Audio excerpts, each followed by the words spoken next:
Okay, hooking up the engine, a relatively simple thing, but more complicated if everything is built from scratch, of course. Hi, welcome back. My name is Aladino, and together with my wife Maya, we are refitting a Cape George Cutter 36. Things are coming together now. We've spent 4 years working on this boat, but now we're getting to the final touches. We're just weeks away from launch. Last episode we put the mast up. And a few episodes ago we lifted the brand new engine into the boat. Now it's time for the less exciting, slightly more difficult part of hooking everything to the engine to get it to work. Plus, and that will go here. Swapping an engine is relatively easy because then already you have all the components leading to the engine. But if you have to build those, then it takes a little more figuring out.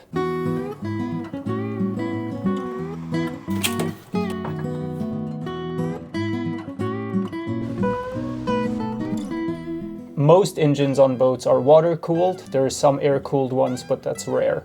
And there is different types of water cooling. Now some are cooled directly. The seawater goes through the engine. Direct cooling, I would say, is more for freshwater boats because otherwise you have that seawater corroding the innards of your engine. There is indirect cooling, which is more common.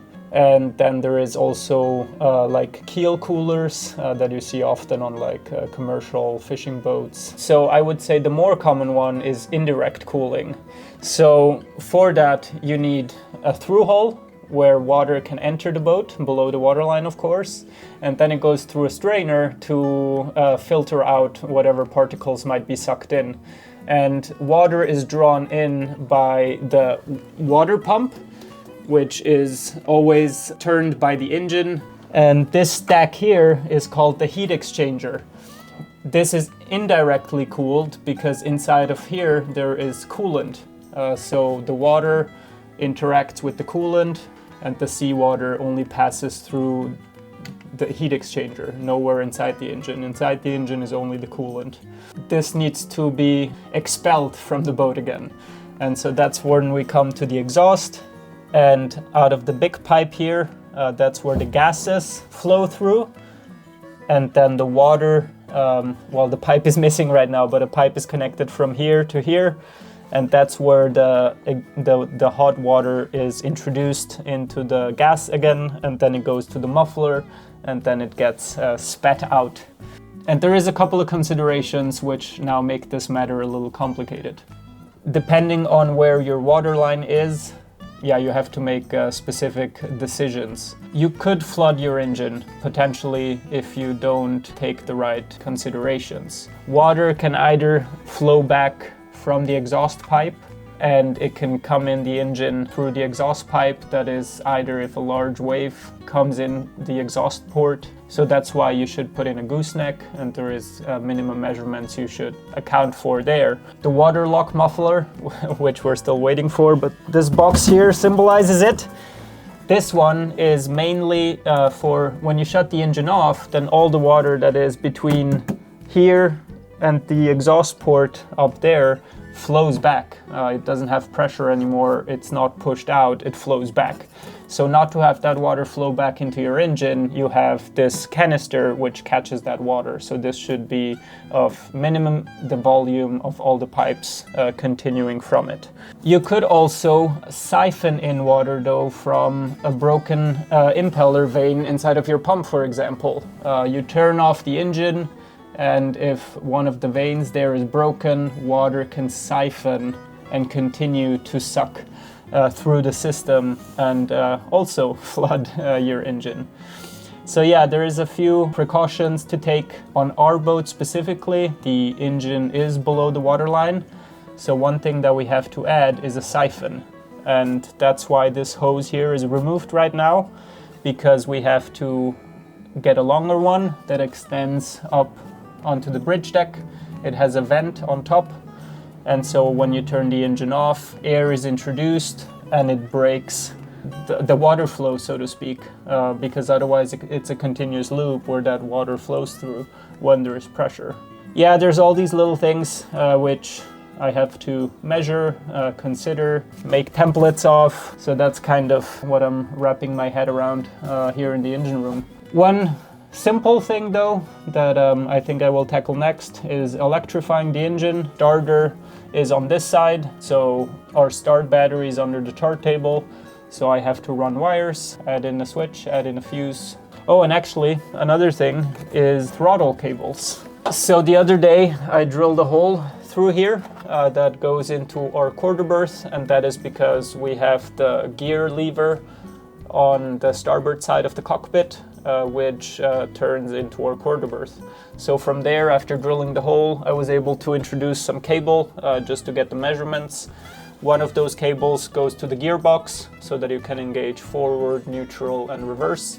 And then a separate cable does speed. So that one comes over here, and this is where you have the throttle. Exhaust pipe is ordered, water lift muffler is ordered. So I'm waiting on those parts. And as soon as they're here, then yeah, I'm gonna continue plumbing everything up ASAP.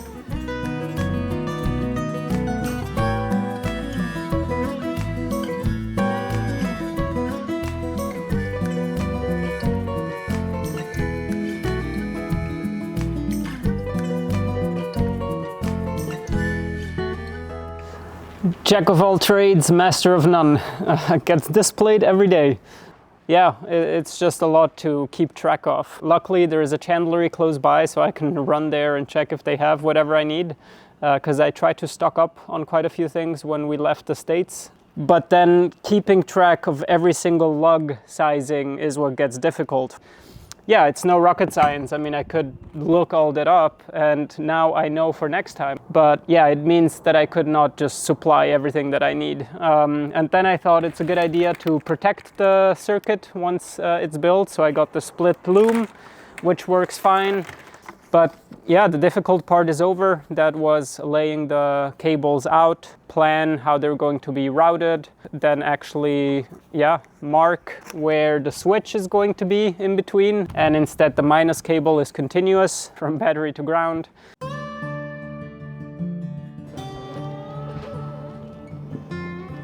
Whenever I do some work, I try to get inspiration by reading some of the ABYC standards. I don't have them internalized, I don't know them by heart, but it is sometimes my evening literature.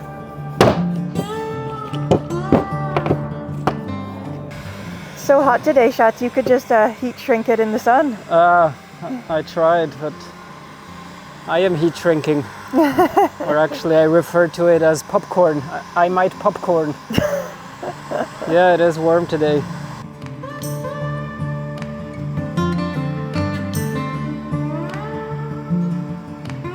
I also love this heat shrink that has glue inside of it. The glue oozes out, which should really make them a pretty waterproof combo. All right, cables are cut, cables are lugged and heat shrinked. And then I'm gonna connect to our switch. And then this circuit is almost ready to go in place. I very much enjoy the nature of electrical work. It's not toxic for once, very meditative in that. But also it's an ever-changing world, and it's something that you constantly have to keep up. I think everything is assembled. I hope I measured correctly. But yeah, if anything, I left them a little long. And disregard that this is a 1-2 switch for now. Just see it as an on and off switch. I'm not putting any other circuits on here. This is the only thing that I have at hand. Yeah, and I didn't want to spend $100 right now on an on-off switch. There's only one circuit hooked up to it. This is gonna go to the start battery. This is gonna go to the starter. And I keep this one in here anyway. The only way I use the switch is if we winterize the boat, we leave the boat. I can disconnect the lugs directly from the battery terminals, or I can switch this one to off.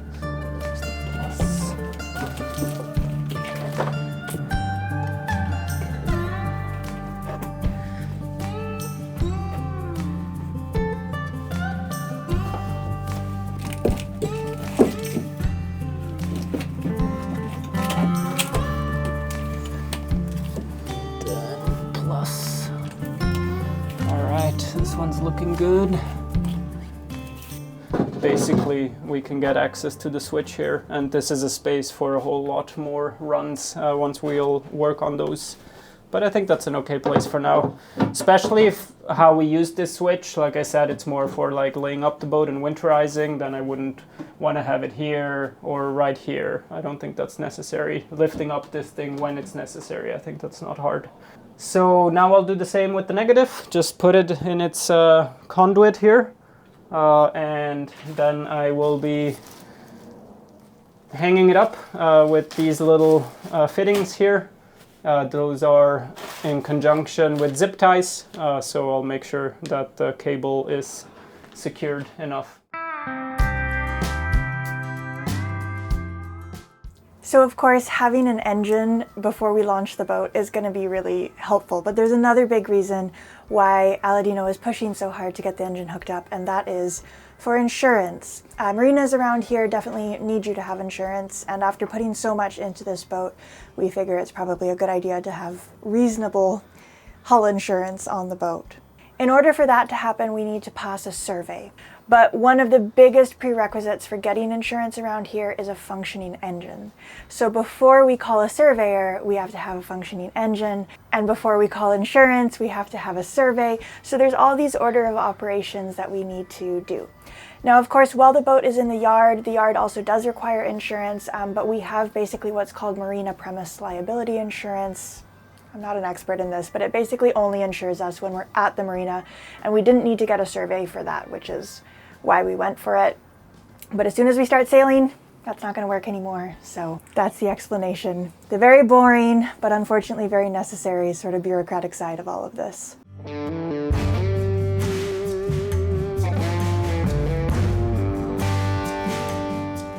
Alright, we're back to making some progress on the engine. The vibration mounts are now screwed into the engine beds with legs. Those are not going anywhere. The CV shaft is bolted to the output flange of the engine, and the last thing we did just minutes ago was alignment of the engine. Now the CV shaft also wants some misalignment, but you do want the angle to meet somewhere in the middle of the CV shaft, because otherwise it could be taken up all on the output side or on the thrust bulkhead side, but you do want to have it in the middle. So we actually tried to define that with feeler gauges, and we have less than a degree, which is great, and it meets about in the middle. They're almost equal. So yeah, we're super happy with it now. Engine is bolted in and things are aligned as good as they're gonna be. So next piece of the puzzle is the high-rise exhaust, which Brian took with him, and then he had it welded. So here it is now. This is the new elephant. And maybe to recap, the main reason why we wanted this higher is because there is a measurement that you have to consider, and that is 30 centimeters from where the water gets injected back into the exhaust gases to cool them down. And from here into the muffler, you should have at least 30 centimeters. That meant that our muffler box would be right about where my feet are, so that made inspection of the shaft impossible. It made servicing or checking the dripless impossible. By raising the high-rise exhaust 30 centimeters, that means our muffler can go 30 centimeters higher. So the muffler box will go somewhere here, but now it's about the installation of this high-rise exhaust.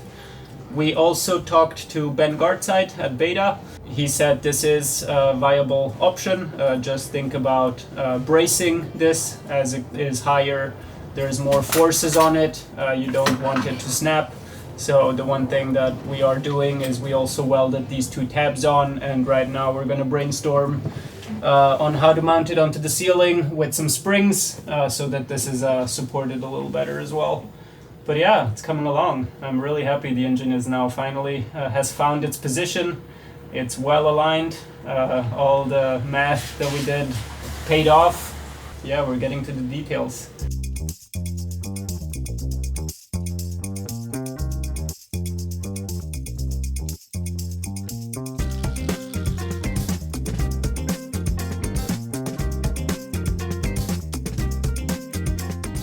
We just received the big shipment, so there's work for days. We have exhaust hose, we have the water lift muffler, we have a diesel fuel pump. So yeah, it's all engine related. We have the cables to actually engage the gearbox and also for throttle. So yeah, many important components. I am very excited to very soon hear the engine rumbling for the very first time.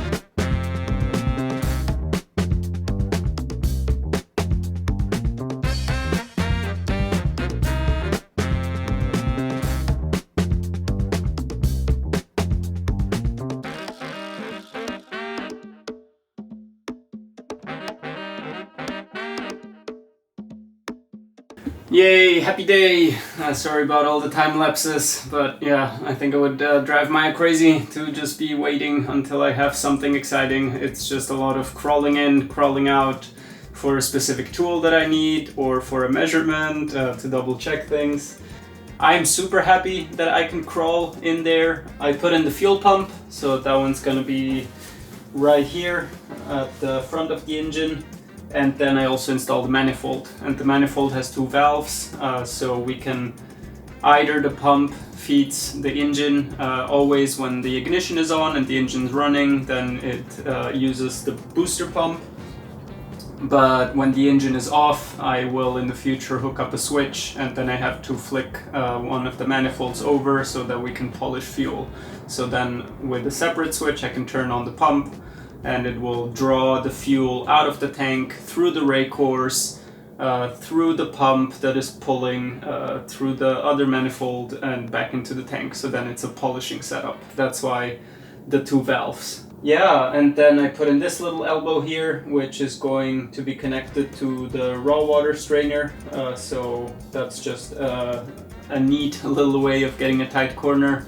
I also connected the 11-way plug, which is just everything that needs electricity on the engine and that communicates with the electrical, with the engine panel in the cockpit. That's hooked up with the wire loom that Phantom Marine provides. Yeah, it was exciting.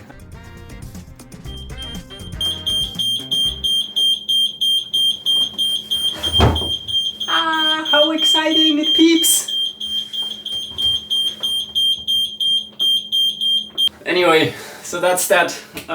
Get super excited about an alarm. It's not an alarm, but yeah, it's just to let you know that the circuit is energized.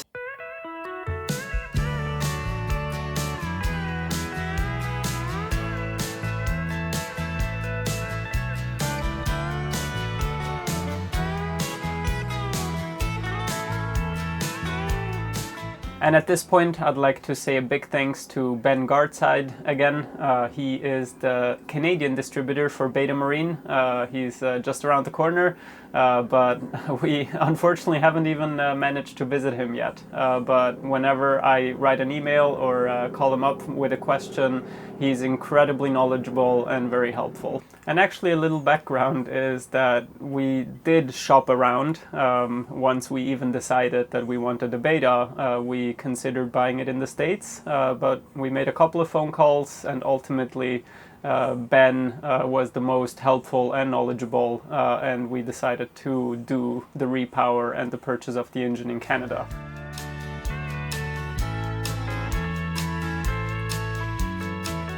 And now I'm starting to play with all the fittings and parts. The electrical is wired up. The raw water filter is in place in the bilge. Next is going to be the ray core.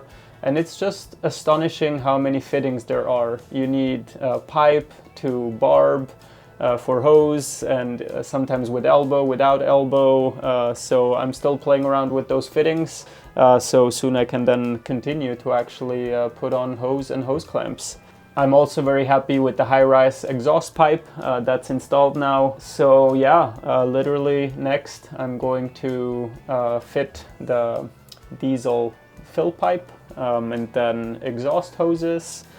And like I said, the rest of the plumbing around the engine. So next stage is going to be filling it up with coolant, with oil, and very soon here, hearing it for the first time.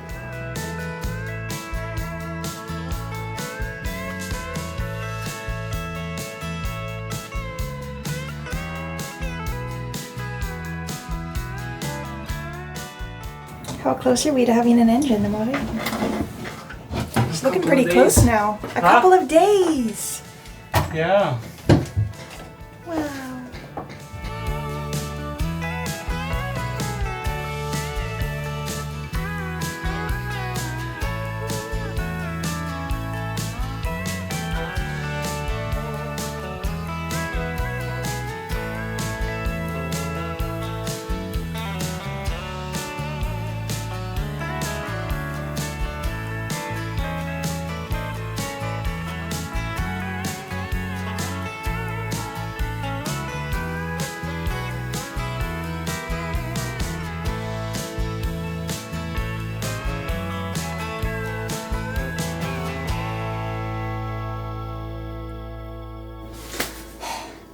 Oddly enough, I enjoy being cramped back there. I don't know, I guess it reminds me of my masochistic past on a road bike going up the Alps. And yeah, I'm just holding a pipe and trying to tighten a hose clamp, and you need a lot of that zen energy, not freak out in a tight space, think about how you get out of there later.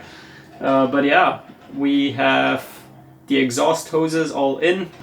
And then I've also have the fuel fill in that goes through that compartment. And now lastly, I've put in the two hoses that connect our cockpit drain scuppers. So that should be it. And I can go back there, I can close valves and things if need be. But yeah, now it comes down to when we test everything for waterproofing, maybe I have to go there and tighten hose clamps a little more, but I'm usually on the overkill side when I tighten things. Yeah, it's also more exciting when you know you're close to the finish, so you just keep going. So I have done all the plumbing on the engine. I am one hose clamp short, so I'm gonna go to the chandlery tomorrow, pick that one up. Wow, we get to test it soon, but we don't have fuel. So we'll have to get our hands on some jerry cans and put in the first few gallons of diesel back into the tank. So yeah, exciting stuff. But yeah, I should really find the balance. Go home now, have a shower, have some dinner, and but we're close. Very exciting. Thank you all for watching. Huge thanks for cheering us on towards Splash Day, which hopefully isn't too far away now. Things are going along really, really well. We appreciate when you guys leave a comment. Huge thanks to our patrons, and an especially big thank you to all the names now appearing on the screen for making sure that Magic Carpet can keep producing the videos that we do. We'll see you next Friday.